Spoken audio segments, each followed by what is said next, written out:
तो जो भी ऑब्जेक्शंस हम फील्ड पे फेस करते हैं, जो कस्टमर या हमारा प्रोस्पेक्ट हमसे करता है, कई बार वो पहली मीटिंग में शायद वो ऑब्जेक्शन नहीं करता, सेकंड मीटिंग में, थर्ड मीटिंग में जाकर के कई बार वो धीरे धीरे ऑब्जेक्शंस निकालता है। तो उन ऑब्जेक्शंस को कैसे हम मैनेज कर सकते हैं, कैसे हैंडल कर सकते हैं। प्लस सुदेश सर ने एक बात बताई कि अभी तक जो उन्होंने उस बताया कि मेरे करियर में इनेजिक जब से उन्होंने स्टार्ट किया तब से लेके अब तक, और जितने भी लोगों को उन्होंने ट्रेनिंग दी, तो जो कस्टमर है, जो प्रोस्पेक्ट है, वो केवल 14 क्वेश्चन करता है, ओनली 14। केवल 14 क्वेश्चन है, कह रहे आज तक मुझे 15वां क्वेश्चन नहीं मिला। ये 14 क्वेश्चंस हैं जो हमारा कस्टमर, हमारा प्रोस्पेक्ट हमसे करता है। और अगर इन 14 क्वेश्चंस को, इन 14 क्वेश्चंस को हमने प्रैक्टिस कर लिया, इन 14 क्वेश्चंस को, और अगर हमने अपने से एक एक्सपर्टीज हासिल कर ली, तो हमारे लिए वो क्लोजिंग, हमारे लिए वो फॉलो अप करना और उसको क्लोज करना आसान हो जाएगा। तो मैं आज आपके साथ वही 14 क्वेश्चंस जो मैंने वहां सीखे थे, लर्न किए थे, और उनके क्या प्रोबेबल आंसर हो सकते हैं, किस तरीके से हम उसको टैकल कर सकते हैं, वो आपके साथ शेयर कर रहा हूँ। तो प्लीज आप नोट्स बनाइएगा, और जो भी उनके टेंटेटिव आंसर हो सकते हैं उसके बारे में हम लोग बात करेंगे, राइट। तो 14 क्वेश्चंस में से सबसे पहला, सबसे यूनिवर्सल क्वेश्चन जो आता है सबके सामने, वो था, या वो है अभी फिलहाल, इट्स टू एक्सपेंसिव, राइट। तो सबसे पहले कस्टमर जब भी हम उसको डेमो दिखाते हैं, प्रोडक्ट बताते हैं, उसे सब कुछ बहुत अच्छा लगता है। उससे लगता है कि बस अभी अगर मेरे पास पैसे हो, मशीन लग जाए और मैं अभी से यही पानी पीना स्टार्ट कर दूं। लेकिन सबसे पहले उसके दिमाग में क्या आता है, यार ये 2.5 लाख रुपए की मशीन है, राइट, ये 3.5 लाख रुपए की मशीन है, सो इट्स टू एक्सपेंसिव। तो जब ये क्वेश्चन आता है तो जनरली हम लोग उसको जस्टिफाई करते हैं कि सर नहीं, एक्चुअली ये जापान की मशीन है, ये जापान से आती है, इसमें सर टाइटेनियम की प्लेट्स लगी हैं, प्लेटिनम कोटेड प्लेट्स लगी हैं, राइट। तो हम उसको जस्टिफाई करते हैं।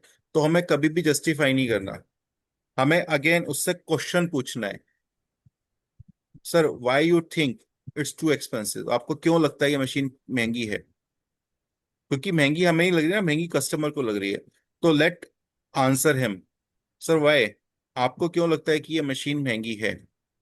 तो कहीं ना कहीं जस्टिफाई देख करेगा कि अरे मार्केट में तो जो मशीनें मिलती हैं पानी की, वो तो 10-12 हजार, 15 हजार, अच्छे से अच्छा आरओ लेने जाओ। तो then again we have to question, sir आपको क्या लगता है हमारी मशीन आरओ है, जबकि हमारी मशीन तो आरओ के बाद लगने वाला एक प्रोडक्ट है, राइट। हमारी मशीन तो आरओ का सब्स्टिट्यूट नहीं है ना, हमारी मशीन तो आरओ के बाद लगती है। तो वाई यू थिंक कि ये आरओ का सब्स्टिट्यूट है, आपको क्यों लगता है ऐसा। आरओ पानी को प्यूरिफाई करता है, हमारी मशीन उस प्यूरिफाइड वाटर को हेल्दी वाटर में कन्वर्ट करती है। तो there is a very huge difference, right. तो आप सब लोग, जैसे कई बार इस मॉर्निंग सेशंस में बताया गया है, आपके पास आई थिंक होगी भी, आपने वो बुक पढ़ी भी होगी, the questions are the answers, सवाल ही जवाब है, एलन पीस की जो बुक है, राइट। मैंने भी वो बुक 2 बार पढ़ी है, और कमाल की बुक है। उस बुक से बहुत कुछ सीखने को मिलता है। तो सुदेश सर का ये कहना था कि जब भी कस्टमर कोई क्वेश्चन पूछे तो पहले तो आप उसी से वो क्वेश्चन का आंसर पूछो, सर वाई, आपको क्यों लगता है, let him do, let him answer, आप किसी चीज को जस्टिफाई मत करो, राइट। तो सबसे पहले जो जब ये बात पॉइंट आता है इट्स टू एक्सपेंसिव, तो पहले उससे वो एक्सपेंसिव का आंसर निकलवाने दो कि उसे एक्सपेंसिव क्यों लग रही है, क्या वो अफोर्ड नहीं कर पा रहा है, या कुछ और रीजन है, वाई, वो सोच कर है। तो पहले उसको क्लैरिटी देना हमारा काम है, कि हम उसको क्लैरिटी दें कि उसको ये महंगी क्यों लग रही है। और वो तभी मिल पाएगी जब हम उससे उसके क्यों का सवाल पूछेंगे और क्यों का आंसर जान पाएंगे। तो पहले हमें उसका क्वेश्चन सुन करके पहले रिवर्स क्वेश्चन करना है, उसके बाद बाकी की कन्वर्सेशन को आगे बढ़ाना है, राइट। तो it was a first question. Second question, no money और नो अफोर्डेबिलिटी, राइट, कि मेरे पास पैसे नहीं है। अब सुदेश सर बहुत एक्सपीरियंस पर्सन है, और उनको डायरेक्ट सेलिंग में करते हुए बहुत साल का काम हो चुका है, डिफरेंट डिफरेंट कंपनीज में उन्होंने डायरेक्ट सेलिंग में करी हुई है। और आज बहुत बड़ी टीम है, अगर मैं हम एनर्जिक की बात करें तो एनर्जिक में ही उनके पास 1 लाख से ज्यादा लोगों की टीम है ना। 1000 से ज्यादा के आसपास शायद सिक्स है उनकी टीम में। तो वो कहते हैं कि मैं तो ब्लंटली बोल देता हूँ कि आप कितने साल हो गए आपको काम करते हुए। तो फॉर एग्जांपल किसी पर्सन ने बोला कि मेरे को 20 साल हो गए, तो कहते हैं कैसा लगता है 20 साल हो गए और आज आप ये जवाब दे रहे हो कि आपके पास पैसे नहीं है, how are you feeling.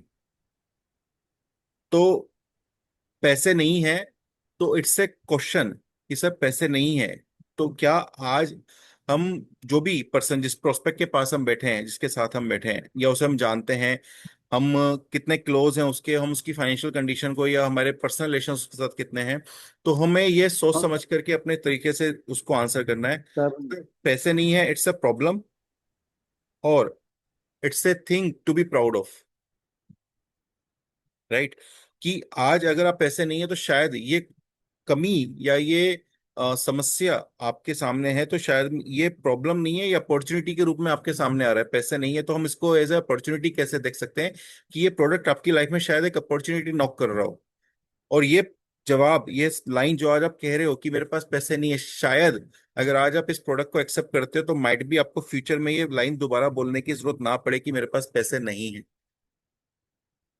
Right? क्योंकि कहीं ना कहीं हम इस प्रोडक्ट के थ्रू उसको क्या देने जा रहे हैं, एक बिजनेस अपॉर्चुनिटी भी देने जा रहे हैं, एक उसको एक लाइफ लॉन्ग इनकम करने का एक जरिया भी देने जा रहे हैं। तो पैसे नहीं है, आज तक जो भी काम वो कर रहे हैं, वो जॉब कर रहे हैं, बिजनेस कर रहे हैं, एनीथिंग, जो भी अपनी अर्निंग के थ्रू वो काम कर रहे हैं, उनको जो काम करते हैं 15 साल, 20 साल, 25 साल, 10 साल, whatever the time has been done, जितना टाइम भी उनको हो चुका है, अगर उसके बाद अगर उनको ये लाइन सुनने को मिल रही है तो उनको थोड़ी सी और काउंसलिंग की जरूरत है। तो काउंसलिंग कहीं ना कहीं हमें करनी चाहिए उनसे, वो डीप डिस्कशन करना चाहिए। आप कितने घंटे अपने टाइम अपने काम में बिताते हो, आपको कितना साल हो गया, आप वो काम खुशी से कर रहे हो क्या? जैसे रोहित सर कई बार एक क्वेश्चन पूछते हैं, कि वो बताते हैं कि जब मैं एक सवाल पूछता हूँ, अच्छा आपने ये काम, आप जॉब में आए, आप कैसे आए, अपनी खुद की मर्जी से आए, एक्सीडेंटली आए, या बाई चॉइस आए? तो वो जब बंदा अपनी कहानी बताने लगता है तो वहीं हमें उसका पेन एरिया नजर आ जाता है कि हाँ, ये बंदा का पेन एरिया कहाँ है। ये बनना तो चाहता था सिंगर, लेकिन आ गया ये अकाउंटेंट की जॉब में, है ना? या बनना तो चाहता था क्रिकेटर, लेकिन ये कहीं ना कहीं फैमिली के प्रेशर में आ गया इंजीनियर की जॉब में। तो वो जो गैप है, वो गैप ढूंढना कहीं ना कहीं हमारा काम है, उस गैप को ढूंढ करके वो सही तरीके से पिच करना। जब एज ए डॉक्टर, जब कोई हमारी बीमारी को डायग्नोस करता है, तो similarly as a direct seller और एज अ डिस्ट्रीब्यूटर उसकी बीमारी को या उसकी प्रॉब्लम को डायग्नोस करना हमारा काम है।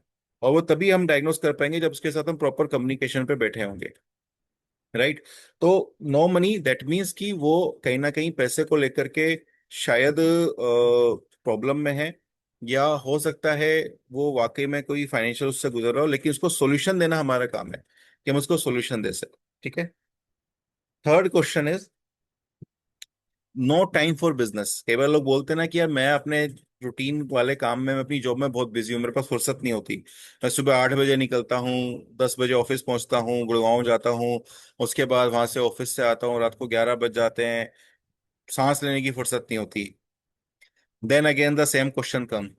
तो सर, ये अच्छी बात है, इस पे आप प्राउड फील करते हो, या ये आपके लिए प्रॉब्लम है? टाइम नहीं आपके पास, ये प्रॉब्लम है, आपकी समस्या है, या you are proud of it? दोनों में से कोई भी चीज होती है। अगर समस्या है तो उसका सॉल्यूशन सर हम बता सकते हैं कि आप किसी ऐसे बिजनेस को, किसी ऐसी अपॉर्चुनिटी को जहां पे आप ज्वाइन करते हो या अपनी लाइफ में लेके आते हो, कि एक टाइम के बाद आपके पास माइट बी कि आपके पास वक्त हो, फ्री टाइम हो, आप अपने आप को फ्री रख पाओ, है ना? तो वो टाइम अगर आपके पास नहीं है, तो अगर आप इस बिजनेस को ज्वाइन करते हो, टाइम देना स्टार्ट करते हो शुरुआत में, तो माइट भी एक लेवल के बाद आपके पास फ्री टाइम होना स्टार्ट हो। जैसे अभी पीछे कुछ सेशंस चल रहे थे, आपने अगर कुछ नोट्स बनाए हो, तो जो दीपक बजाज जी की बुक है, डायरेक्ट मार्केटिंग, नेटवर्क मार्केटिंग में आप मिलियनर कैसे बन सकते हैं, तो उस बुक के अंदर भी ये पॉइंट्स लिखे हुए हैं कि 7 पॉइंट है कि किसी पर्सन को ये बिजनेस क्यों करना चाहिए। वो 7 पॉइंट में से एक टाइम ये भी है कि फ्री टाइम, कि आपके पास एक फ्री टाइम हो, एक रीजन बनता है कि आपके पास टाइम ही टाइम हो सकता है अगर आप एक लेवल पे आ जाते हो उसके बाद में। जैसे आज सतपाल सर हैं या सुदेश सर हैं, तो उनके पास आज टाइम ही टाइम है, राइट? एक मिनट, वासु जी कुछ क्वेश्चन पूछना चाहते हैं? Yes sir, please.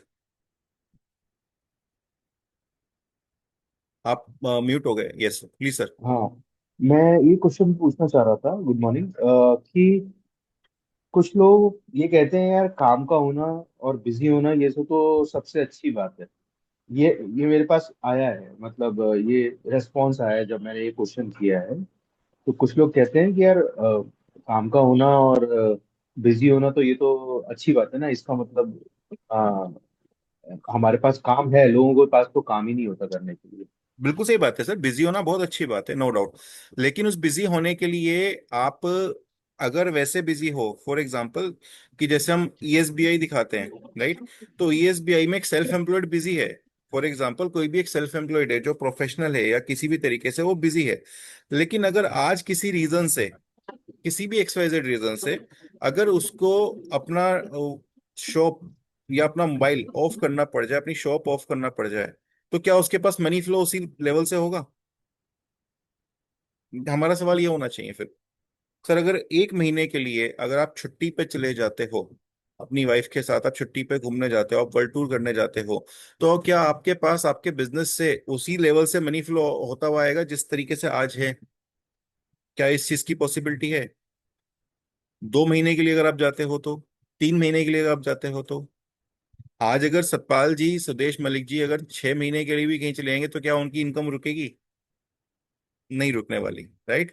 तो वो जो हमारा प्रोस्पेक्ट है उससे देन हमारा क्वेश्चन ये होना चाहिए, we should consider about ESBI. पहले हमें उसके साथ ईएसबीआई डिस्कस करना चाहिए उसके लिए, कि सर आप किस जोन में अपने आप को देखते हो, आप एस में हो या बी में हो या ई में हो? ठीक है, काम होना बहुत अच्छी बात है, मैं भी इस चीज को मानता हूँ, इसलिए मैंने यही चीज बोला कि हमें उससे फिर ये क्वेश्चन, पहले उससे ये क्वेश्चन पूछना चाहिए, नो टाइम। जब वो ये बोलता है कि मेरे पास बिजनेस के लिए टाइम नहीं है, तो it is a challenge, it is a problem, और it is a thing you are proud of, right? तो पहले उससे उस चीज को हम क्लियर करें, उसके बाद आगे बढ़े। और जो 7 पॉइंट्स हैं, वो 7 पॉइंट्स अगर आपने नोट करे हुए हैं कि किस ये, अगर डायरेक्ट सेलिंग का बिजनेस, किसी पर्सन को डायरेक्ट सेलिंग में क्यों चुनना चाहिए, वो 7 तरीके की चीजें उसके पास हैं, अगर उसके एग्जिस्टिंग जॉब से, एग्जिस्टिंग बिजनेस से अगर वो 7 तरह की चीजें मिल रही हैं, तो ऑफकोर्स उसको यहाँ नहीं आना चाहिए। उसमें से 2 चीजें मुझे अच्छे से याद है, पहली चीज टाइम फ्रीडम, दूसरी चीज मनी फ्रीडम, राइट? तो टाइम फ्रीडम, मनी फ्रीडम अगर उसके पास वहां से मिल रहा है, उसके एग्जिस्टिंग बिजनेस से मिल रहा है, तो ऑफकोर्स उसको यहाँ नहीं आना चाहिए। लेकिन अगर टाइम फ्रीडम मनी फ्रीडम का चैलेंज है तो definitely he should think, right? So now the next question is, fourth question is, this product is not for मी। कई बार क्या होता है, कुछ लोग बोलते हैं यार मैं तो बहुत हेल्दी हूँ, मैं जिम जाता हूँ और मैं अपनी लाइफ स्टाइल को बहुत तरीके से फॉलो करता हूँ, मैं कुछ बाहर का नहीं खाता पीता, मैं अपनी डाइट पे बहुत कॉन्शियस रहता हूँ, 4 लीटर दिन का पानी पीता हूँ, ब्ला ब्ला ब्ला ब्ला, ये सब ज्ञान भी हमें मिलता है, राइट? तो ये प्रोडक्ट मेरे लिए नहीं है, this product is not for मी। और मेरी फैमिली में कोई बंदा बीमार नहीं है। मैं कई बार डेमो देने जाता हूँ, तो जैसे जब एल्केनिटी वाला पार्ट आता है तो मैं लोगों से पूछता हूँ कि आपकी फैमिली में क्या किसी को एसिडिटी है? तो कई बार लोग ना मना कर देते हैं, नहीं है। अब परसों का एग्जांपल देता हूँ, परसों मैं एक फैमिली के साथ डेमो देने गया हुआ था, तो उसमें से हस्बैंड ने मना किया कि नहीं हमारी फैमिली में किसी को एसिडिटी नहीं है। मैं कहा अच्छी बात है। मैं कहा बाई चांस अगर किसी को एसिडिटी हो जाती है तो क्या क्या, क्या करते हैं? तो उसने तुरंत नाम लिया, फिर एंटासिड लेते हैं। अब एक तरफ मना कर रहे हैं कि एसिडिटी नहीं है, दूसरी तरफ कह रहा है नहीं हम एंटासिड टेबलेट लेते हैं। तो सामने वाला पर्सन खुद ही पकड़ा जाता है कि कहीं ना कहीं वो अपनी बातों पे ही वो नहीं रह पाता। तो this product is not for मी, ठीक है, आपके लिए नहीं है, कोई बात नहीं। ऐसे में हमें थर्ड पार्टी का एग्जांपल देना चाहिए। Third party example what? Sir बहुत अच्छी बात है, अपनी फिटनेस का ध्यान रखते हो, अपनी हेल्थ का ध्यान रखते हो, रखना भी चाहिए। But do you remember about Yuvraj Singh, right? International cricket player, और पिच पे खेलते खेलते उनको वॉमिट हो गई थी और बाद में डायग्नोस होता उनको कैंसर था। तो जितना फिट, जितनी फिटनेस का ध्यान वो लोग अपने लिए रखते हैं, उनके पास अपने पर्सनल फिटनेस कोच होते हैं, पर्सनल फिजियो ट्रेनर होते हैं, लेकिन उसके बावजूद उनको नहीं पता चल पाया था कि उनको कैंसर है। ठीक है, रिसेंटली कई सारे एक्टर्स, कई सारे टीवी एक्ट्रेसेस का एग्जांपल हम लोग देखते हैं फेसबुक पे, यूट्यूब पे, हमारे को छोटी छोटी न्यूज क्लिप्स के रूप में, रील्स के रूप में देखने को मिल जाता है कि फला एक्टर की जो है और all of sudden cardiac arrest हुआ, डेथ हो गई। जैसे थोड़े टाइम पहले मुझे याद है, 2-3 साल पहले सिद्धार्थ शुक्ला, सिद्धार्थ शुक्ला बहुत अच्छा मतलब फिजिक कैरी करता था, वो बहुत अच्छा टीवी एक्टर था, बिग बॉस में भी आया था। बट उसको क्या हुआ, ऑल ऑफ सडन सोते सोते उसको कार्डियक अरेस्ट हुआ और वो निकल लिया। तो ऐसे कुछ एग्जाम्पल हमारे पास रेडी होने चाहिए जिससे हम उसको कनेक्ट करा सकें। ठीक है सर, बहुत अच्छी बात है। और कई सारे वीडियो हम देखते हैं आजकल, तो सोशल मीडिया पे भरमार है इन सब वीडियो की, कि कोई पर्सन ट्रेडमिल पे रनिंग करता करता करता करता गिर गया और हो गया। तो व्हाट इज इट? फिटनेस तो वही फॉलो कर रहे हैं, हेल्थ तो वही फॉलो कर रहे हैं, बट किसी की लाइफ में कहाँ से क्या चीज आ जाए वी नेवर नो। और वही एग्जांपल जो रोहित जी कई बार देते हैं कि हम अपने शरीर में जो कहीं ना कहीं, जैसे एक इंजन का एग्जांपल दिया जाता है कि एक गाड़ी के इंजन में जो पेट्रोल का इंजन है, अगर उसमें 1%, एक बूंद या 10 ml केरोसिन ऑयल डाला जाए तो शायद स्टार्टिंग में कुछ नहीं होगा, 10 15 दिन 20 दिन कुछ नहीं होगा। बट धीरे धीरे धीरे धीरे अगर डेली उसको हैबिट डाल दी जाए उस पेट्रोल इंजन को डेली 10 ml केरोसिन ऑयल की, तो एक टाइम पे आने के बाद क्या होगा, इंजन सीज हो जाएगा, गाड़ी चलना बंद हो जाएगी। तो सिमिलरली हमारी बॉडी के ऑर्गन्स में हम रेगुलर क्या डाल रहे हैं, उस तरीके से हमें अपने कस्टमर को बताना है। ठीक है। This product is not for free, this was the fourth question. Next question, fifth one, let me sell 2 devices first. ये भी कई बार आता है, जिस पर्सन को बिजनेस में इंटरेस्ट आ जाता है ना, जो बिजनेस समझ लेता है, तो उसे लगता है हाँ यार ये तो बहुत अच्छा बिजनेस है, ये तो बहुत अच्छी अर्निंग कर सकते हैं। और कई बार तो लोग जो है ना इतने ज्यादा एम्बिशियस हो जाते हैं, अरे मैं तो 100 मशीन एक महीने बेच दूंगा, मेरा नेटवर्क बहुत अच्छा है, मैं बहुत लोगों को जानता हूँ, मैं आपको यहाँ ले चलूंगा, मैं वहां ले चलूंगा, और मेरे कहते ही लोग ये ले लेंगे वो ले लेंगे। तो मैं काम करता हूँ, पहले मैं 2 लोगों को मशीन बेचता हूँ, देखता हूँ कितना अच्छा रिस्पॉन्स आता है, उसके बाद मैं अपनी आईडी लगा दूंगा। ऐसा होता है आप लोगों के साथ भी हुआ होगा डेफिनेटली, है ना। तो जी सर। उससे सिंपल सा एक सवाल करना है, बिल्कुल ठीक है, डन है। लेकिन अगर उन 2 लोगों ने भी ये बोला कि मैं आगे 2 लोगों को बेचता हूँ उसके बाद मैं करूंगा फिर, और उन 4 लोगों ने ये बोला कि पहले हम 2 लोगों को बेचते हैं उसके बाद, तो इस तरह से तो आपकी आईडी कभी लगी नहीं पाएगी। पहली चीज। सेकेंड चीज, हमें उसको ये रियलाइज कराना है कि ये कंपनी का जो प्रोसेस है वो प्रोसेस यही है कि पहले हम खुद डिस्ट्रीब्यूटर बने, पहले हम खुद यूजर बने, उसके बाद हम आगे किसी को रिकमेंड करें। राइट। तो इस प्रोसेस से हम जो एथिकल प्रोसेस है, इसको प्रोसेस को हम तोड़ करके ब्रेक करके अनएथिकल प्रैक्टिस के ऊपर नहीं जा सकते। अगर हम इस प्रोसेस पे जाएंगे this will be unethical practice, और कंपनी इस चीज को अलाउ नहीं करेगी। तो इस अनएथिकल प्रैक्टिस को हमें फॉलो नहीं करना, हमें अपने बिजनेस के टर्म्स उससे ट्रांसपेरेंटली कम्युनिकेट करने हैं कि भाई ये दिस इज अनएथिकल, कंपनी इस चीज को फॉलो नहीं करती, कंपनी इस चीज को नहीं मानती, और हमें भी इस चीज को नहीं एक्सेप्ट करना। हमें एथिकली कंपनी की गाइडलाइंस को फॉलो करते हुए इस काम को करना है। और एज पर कंपनी गाइडलाइंस पहले हम खुद डिस्ट्रीब्यूटर बने, खुद यूजर बने, उसके बाद हम आगे किसी को रिकमेंड करेंगे। Simple. What was the question? 4 number question क्या था? सर दिस 4 नंबर क्वेश्चन था, this product was not for me, this product is not for me. And fifth one था, let me sell 2 devices first. कई बार लोग बोलते हैं कि पहले मैं 2 लोगों को रिकमेंड कर लेता हूँ, 2 लोगों को पहले मैं अप्रोच कर लेता हूँ, जब वो लेंगे तो उससे पहले मैं अपनी आईडी लगा दूंगा। अच्छा। Right. Okay, okay. So next question is 6 number, ask my family first. पहले मैं अपनी फैमिली से पूछ लेता हूँ, वाइफ से, हस्बैंड से या ब्रदर से, जो भी उनकी फैमिली में एक डिसीजन मेकर होता है। तो अगर ये है, इट मीन्स कि हमने डेमोन्स्ट्रेशन गलत तरीके से दिया है या गलत टाइम पे दिया है। हमें बिना डिसीजन मेकर के, जो पर्सन फैमिली में डिसीजन मेकर है, उसके बिना डेमोन्स्ट्रेशन देना ही नहीं है, भले ही हम उसको पोस्टपोन कर लें 2 दिन बाद, एक हफ्ते बाद, 5 दिन बाद, वॉट एवर। लेकिन बिना ये जाने कि उसकी फैमिली का डिसीजन मेकर जो भी है, अगर वो उस मीटिंग में अवेलेबल नहीं है, डेमोन्स्ट्रेशन में अवेलेबल नहीं है, तो हमें डेमो देना ही नहीं है। अगर ये क्वेश्चन, ये ऑब्जेक्शन हमारे सामने आया है, इट मीन्स कि हमने डेमो गलत टाइम पे दिया है। हमें डेमो देने से पहले ये इंश्योर कर लेना चाहिए कि जो भी उसकी फैमिली में डिसीजन मेकर है वो उस डेमो, वो उस प्रेजेंटेशन में अवेलेबल हो। बिना उसके हमें डेमो नहीं देना। राइट। इस चीज को हमें इंश्योर करना जरूरी है। इस चीज को आप बातों बातों में पूछ सकते हो, जैसे सपोज कोई आपका खास दोस्त है, तो पूछ सकते हो बातों बातों में, यार तुम्हारी फैमिली के ज्यादातर डिसीजन कौन लेता है, तुम लेते हो या वाइफ लेती है ना, या तुम दोनों मिलकर के लेते हो। तो उस तरीके से आप सामने वाले से इस क्वेश्चन को पहले डेमो देने से पहले पूछ सकते हो कि who is the decision maker. Direct तो नहीं पूछोगे। कई बार कुछ लोग होते हैं यार, वो कहते हैं नहीं यार आज भी ना पापा की ही चलती है।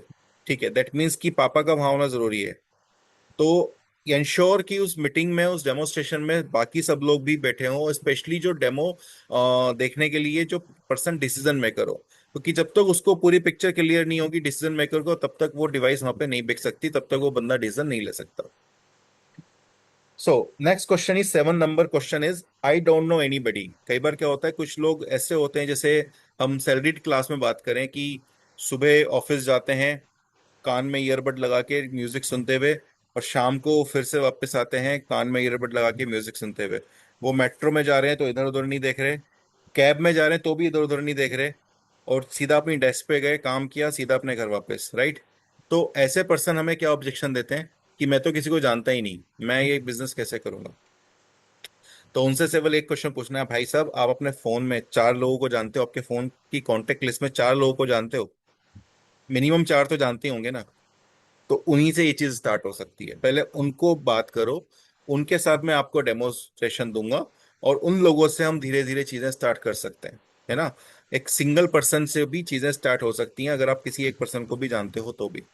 तो उस पर्सन को हमें कॉन्फिडेंस देना है बिजनेस करने के लिए, कोई बात नहीं है, जरूरी नहीं है कि आप 1000 लोगों को जानते हो, कोई बात नहीं, आप 4 लोगों को भी जानते हो तो भी चीजें स्टार्ट की जा सकती हैं।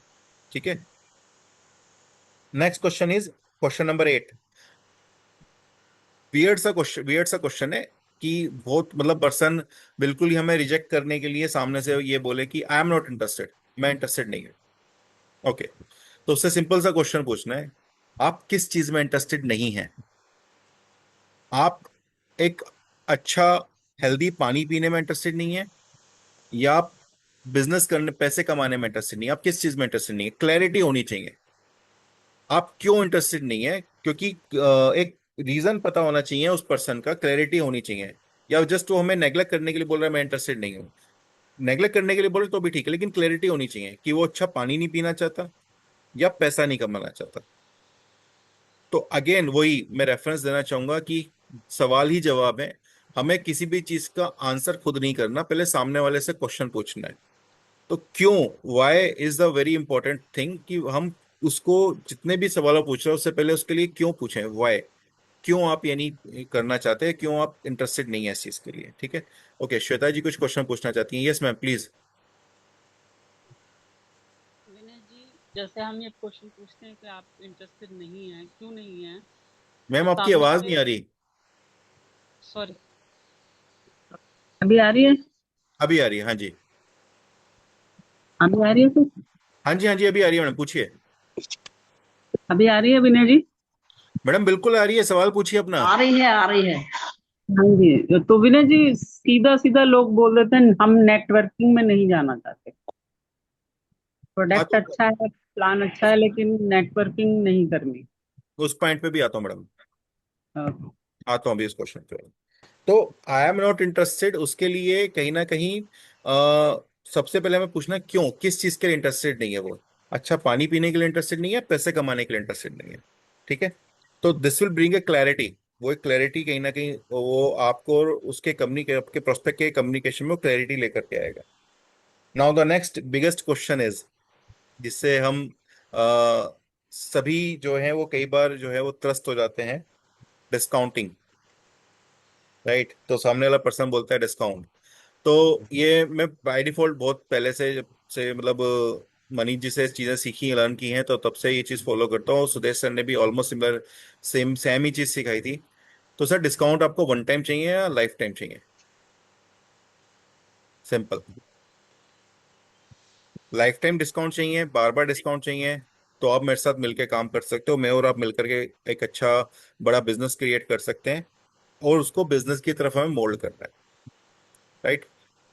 तो डिस्काउंट को मैंने बहुत जगह किल किया है, पर्सनल लेवल पे मैं आपको बता रहा हूँ। और मैंने आज तक, टू बी वेरी ऑनेस्ट, मैंने किसी भी पर्सन को कोई डिस्काउंट नहीं दिया है। और जहाँ पे भी मेरे को डिस्काउंट वाले लोग मिलते हैं, मैं अगर बहुत रिजिड होते हैं तो मैंने छोड़ भी देता हूँ। कि कोई बंदा सामने से बोलता है लाख रुपए का डिस्काउंट आ रहा है, 1.5 लाख, मैं कहता हूँ भाई जहां से आ रहा है वहां से ले लो। और आपको मैं एक, पता नहीं शायद अभी वो पर्सन हमारे साथ मीटिंग पे है या नहीं है, मैं एक एग्जांपल देता हूँ। मेरी टीम में एक ऐसा भी पर्सन है जिन्होंने आज से लगभग 1.5 साल पहले, 2 साल पहले, SD 501 2,79,000 वाली जो डिवाइस थी, 2 लाख रुपए मिली थी किसी से डिस्काउंटेड प्राइस पे। अब जब उन्हें वहां पता चला कि वहां पे ना तो उनकी आईडी खुली है, ना बिल उनके नाम का है, ना बिजनेस वो कर सकते हैं, आज वो हमारी टीम में वापस जुड़े हैं, एक 220 वाली मशीन लेकर के, JR4 लेकर के, और अब बिजनेस करना स्टार्ट कर दिया। बने हैं अभी, एक डिवाइस बिकी है। अच्छी बात यह है कि वो खुद अपनी किट तैयार कर चुके हैं और खुद डेमोस्ट्रेशन देना स्टार्ट कर चुके हैं। आई डोंट नो वो भी हमारे साथ इस कॉल पे है या नहीं है। तो जब बिजनेस में लोग सामने से देखते हैं ना कि हम बिजनेस अच्छा कर रहे हैं। Yes, he is over there. Rajeev Juneja ji हैं। अगर कैमरा ऑन कर सकते हो सर, आ सकते हो तो प्लीज आप अपना एक्सपीरियंस शेयर कर सकते हो। तो अगर जब लोग हमारे को देखते हैं ग्रो करते हुए, लोग हमारे साथ देखते हैं कि हाँ यार हम अच्छा काम कर रहे हैं, अच्छी इनकम भी कर रहे हैं और साथ में एक पूरी प्रॉपर सिस्टम से जुड़ करके काम कर रहे हैं, तो कहीं ना कहीं लोग आपको देखते हुए फॉलो करते हुए जरूर रहेंगे। Next question is yes, Shweta ma'am का question, it's MLM chain marketing. लोग सामने से क्वेश्चन पूछते हैं, यस इट्स एमएलएम है, ये तो चेन मार्केटिंग है, इसलिए इसका डिस्काउंट ज्यादा बढ़ता है। ये पैसा जो है अगर कंपनी कम कर दे तो मशीन सस्ती हो सकती है, ब्ला ब्ला ब्ला। तो उसको पहले प्रॉपर हमें ईएसबीआई एक्सप्लेन करना चाहिए। ठीक है। सामने से हमें आईडीएसए का सहारा लेना चाहिए। आईडीएसए कितने लोग जानते हैं आप में से? Indian direct selling association. Can I see the hands? कितने लोग इस चीज के बारे में जानते हैं? आईडीएस से जो है वो बहुत इंपॉर्टेंट टूल है उस ऑब्जेक्शन को किल करने के लिए।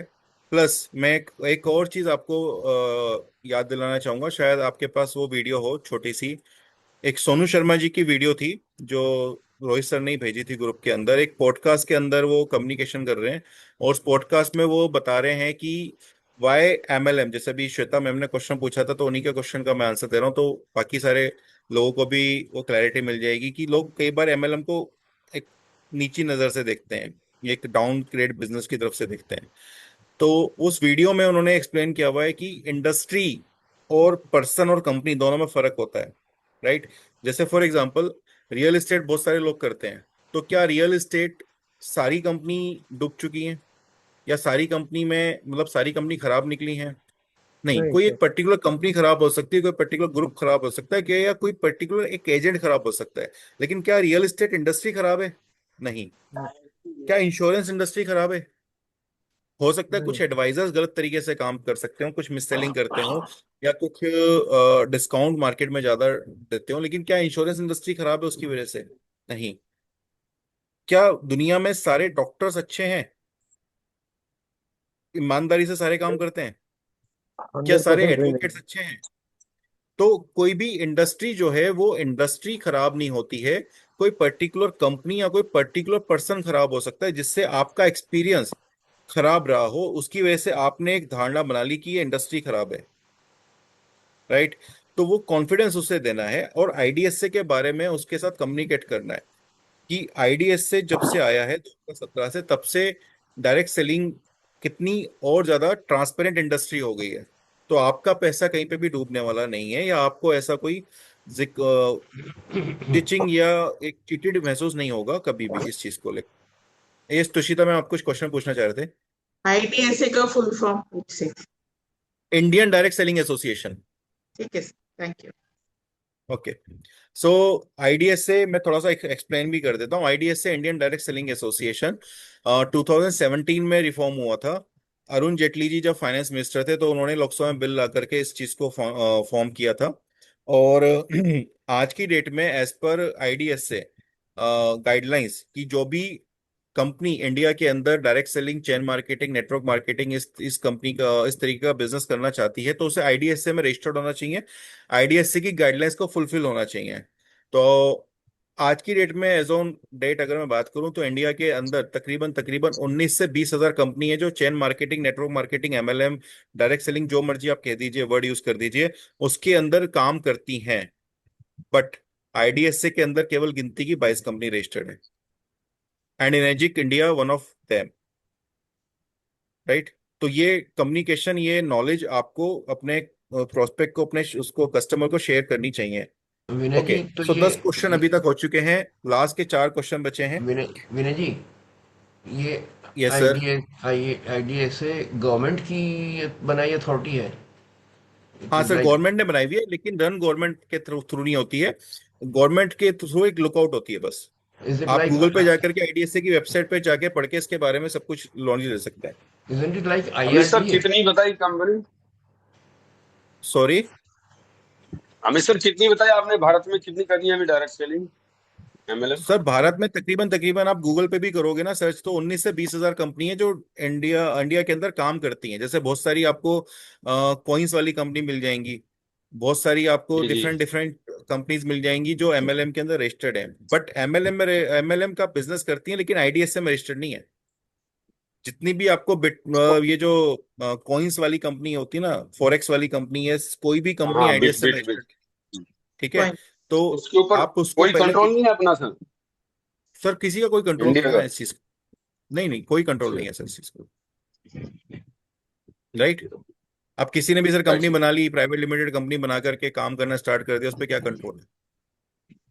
अब आज की डेट में देखा जाए तो जैसे बिटकॉइन की अगर बात करें, तो गवर्नमेंट एक तरफ तो जी कहती है कि हाँ जी ये जो इसकी जो अर्निंग है वो मतलब वैलिड नहीं है एक तरीके से, तो उसको वो वैलिड नहीं बोलती है। दूसरी तरफ कहती है कि आपको जो भी अर्निंग होगी उसके ऊपर टैक्स जमा करना पड़ेगा, तो टैक्स गवर्नमेंट जमा खुद इस करना चीज, होता हाँ तो टैक्स तो कंपनी काट, टैक्स तो गवर्नमेंट लेती है, लेकिन उस इनकम को वैलिडेट नहीं मानती है। है। अपनी जिम्मेदारी से बचती है सर वो। Correct, this is the right point. Okay, so next question is, बहुत मजेदार क्वेश्चन है, बहुत मजेदार ऑब्जेक्शन है, 11th वन। कांट सेल, मैं बेच नहीं सकता। बहुत प्यारा आंसर है इसका। सर बेचना है कहाँ? क्या मैं आपको बेच रहा हूँ? नहीं, मैं तो आपको केवल नॉलेज शेयर कर रहा हूँ। वो नॉलेज मैंने भी तो कहीं से ली है। पानी खराब है या अच्छा है, मैं आपको केवल इसकी नॉलेज के बारे में बता रहा हूँ, राइट। ये नॉलेज मैं आपको शेयर कर रहा हूँ, वही नॉलेज आपको लोगों को शेयर करनी है। आज आप जो भी काम कर रहे हो, आज आप जो भी प्रोफेशन में हो, वो भी आपने सीखा ही है ना। आज आप जॉब कर रहे हो, बिजनेस कर रहे हो, ये काम भी आपने सीखा ही है, धीरे धीरे आप ये काम भी सीख जाओगे। तो केवल नॉलेज शेयर करनी है, जो नॉलेज मैंने आगे से सीखी है वही नॉलेज मैं आपको शेयर कर रहा हूँ, वही नॉलेज आप लोगों को शेयर करेंगे। मैं आपको बेच कर रहा हूँ, मैं तो आपको बेच ही नहीं रहा। अगर आपको प्रोडक्ट अच्छा लगे तो आप बाय करना, नहीं अच्छा लगे तो कोई बात नहीं।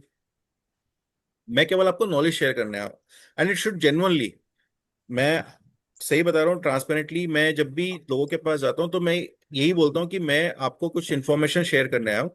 आपको मेरे पास जो चीजें हैं, मैं आपके साथ पानी के बारे में नॉलेज आपके साथ शेयर करने आया हूँ। और जब आप इस माइंडसेट से काम करते हैं ना, एक फ्री होकर के, और आप अपने कस्टमर को, अपने प्रोस्पेक्ट को भी ये एक कम्युनिकेशन देते हैं कि आप उसे कुछ बेचने नहीं आए हो और उससे कुछ खरीदना नहीं है।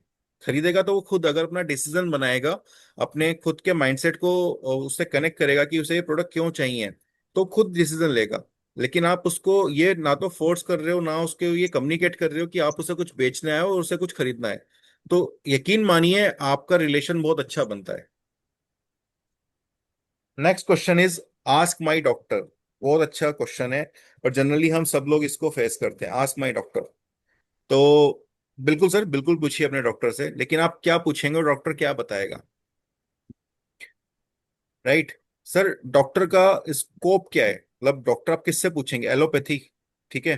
तो एक बहुत छोटा सा एग्जांपल सुदेश सर ने दिया था, वो मुझे बहुत अच्छा लगा, और मैंने कई जगह पे वो एग्जांपल यूज किया है। जैसे हम च्यवनप्राश खाते हैं, तो च्यवनप्राश खाना is very good for health, right, अच्छा होता है, च्यवनप्राश खाना खाना चाहिए। लेकिन क्या कोई एलोपैथिक डॉक्टर च्यवनप्राश प्रेस्क्राइब कर सकता है अपने लेटर हेड पे? नहीं कर सकता, क्योंकि च्यवनप्राश वेलनेस का प्रोडक्ट है, एलोपैथी का प्रोडक्ट नहीं है।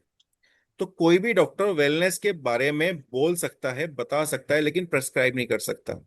सिमिलरली ये जो प्रोडक्ट है सर, ये वेलनेस का प्रोडक्ट है, ये एलोपैथी डॉक्टर के स्कोप के बाहर है। डॉक्टर ने शायद इसके बारे में नॉलेज नहीं ली हो, आपके डॉक्टर को शायद इसके बारे में पता ना हो। तो वेलनेस के प्रोडक्ट के बारे में जो आपको मैं बता रहा हूँ, कम्युनिकेशन कर रहा हूँ, वो एक अलग चीज है। डॉक्टर, आपके डॉक्टर ने जो पढ़ाई करी है वो एलोपैथी की पढ़ाई करी है, वो इसके स्कोप से बाहर है, राइट। जैसे होम्योपैथी वाले एलोपैथी को वो नहीं कर सकते, आयुर्वेदिक वाले एलोपैथी को या होम्योपैथी को नहीं कर सकते, सिमिलरली एलोपैथी वाला आयुर्वेदा या वेलनेस को प्रमोट नहीं कर सकता। तो मेरा जो प्रोडक्ट है वो हेल्थ और वेलनेस का प्रोडक्ट है, ये डॉक्टर के स्कोप के बाहर है, ये डॉक्टर के इसमें नहीं है। प्लस एक और अभी जो लेटेस्ट हमारे पास एक बहुत अच्छा टूल है, वो जो कम्युनिकेशन मेडिसिन की जो बुक है, उस बुक के अंदर खुद एमबीबीएस की जो पढ़ाई की बुक है, उसके अंदर जो चैप्टर है, उस चैप्टर में खुद आयोनाइज वाटर के ऊपर डिटेल में दिया हुआ। तीसरी लेटेस्ट एडिशन की बुक है, जो बच्चे आज की डेट में एमबीबीएस कर रहे हैं, वो खुद अब इस पानी के बारे में नॉलेज लेना स्टार्ट कर रहे हैं। तो शायद आपके डॉक्टर ने 20 साल, 25 साल, 30 साल पहले एमबीबीएस की होगी, माइट भी, शायद उसके सिलेबस में तब ये नॉलेज नहीं होगी आयोनाइज वाटर के बारे में, लेकिन आज के बच्चों के सिलेबस में आयोनाइज वाटर के बारे में नॉलेज है।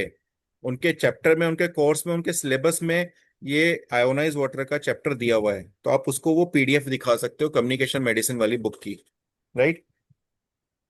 Okay, second last question, 13 question is, let me do my research. बहुत सारे लोग बोलते हैं ठीक है आप मेरे को ना पीडीएफ भेज दो, इसके बारे में वीडियो भेज दो, मैं अपनी रिसर्च करता हूँ। सर बिल्कुल करना, लेकिन आप अपनी रिसर्च कहाँ करोगे? उसके पास क्या है आज की डेट में रिसर्च करने के लिए? Social media, Google. तो सबसे पहले तो उसे आपको ये क्लियर करना चाहिए, या हमें ये क्लियर करना चाहिए, sir Google is a search engine. Google पे आप कोई भी चीज सर्च करते हो, रिसर्च नहीं करते, राइट? तो Google is a search engine, not a research engine. तो आप रिसर्च किस चीज पे करोगे, कहाँ करोगे, क्या करोगे? क्योंकि अगर आज वो बोलता है मैं सोशल मीडिया पे वीडियो देखूंगा, बिल्कुल देखो सर, सोशल मीडिया पे आप वीडियो देखो, लेकिन क्या सोशल मीडिया पे मिलने वाले सारे वीडियो, सारी इंफॉर्मेशन ऑथेंटिकेट होती हैं, सही होती हैं? अभी अपने पास टाइम है, मैं एक छोटी सी स्टोरी शेयर करता हूँ इस चीज के ऊपर। मैंने ये कहीं से सीखी थी, और शायद मैंने यूट्यूब से ही सीखी थी। महाभारत से रिलेटेड ये स्टोरी है, महाभारत के टाइम की, मतलब उसी के दौरान की। तो युद्ध चल रहा होता है महाभारत का, हम सब जानते हैं, कौरव पांडव, है ना?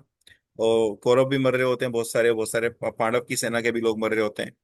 तो अब जो श्री कृष्ण जी थे, वो हमेशा कूटनीति से उन्होंने काम किया, और पूरे युद्ध में पांडव अगर जीते तो केवल श्री कृष्ण जी की कूटनीति की बदौलत ही जीते, ये भी हम अच्छे से जानते हैं। तो एक हाथी था जिसका नाम था अश्वत्थामा, और अश्वत्थामा मर गया था। अब ये खबर फैलाएगी कि अश्वत्थामा मर गया, अश्वत्थामा मर गया, और ये खबर फैलते फैलते द्रोणाचार्य तक पहुंच गई कि अश्वत्थामा मर गया। लेकिन वो जानते थे कि अगर इस खबर को मुझे पक्का करना है, ऑथेंटिकेट करना है, तो मैं केवल एक ही पर्सन से कर सकता हूँ। और वो पर्सन है युधिष्ठिर। और युधिष्ठिर कभी झूठ नहीं बोलते, ये सब जानते थे। अब सारे पांडव, जो बाकी के चार भाई थे, और श्री कृष्ण जी, सब युधिष्ठिर जी के पास आए, और उनसे बोलते हैं कि आपको यही बोलना है अश्वत्थामा मर गया। तो युधिष्ठिर जी बोलते हैं मैं झूठ की कैसे बोल सकता हूँ, मैं झूठ तो बोलूंगा नहीं, अश्वत्थामा हाथी मरा है, अश्वत्थामा तो नहीं मरा।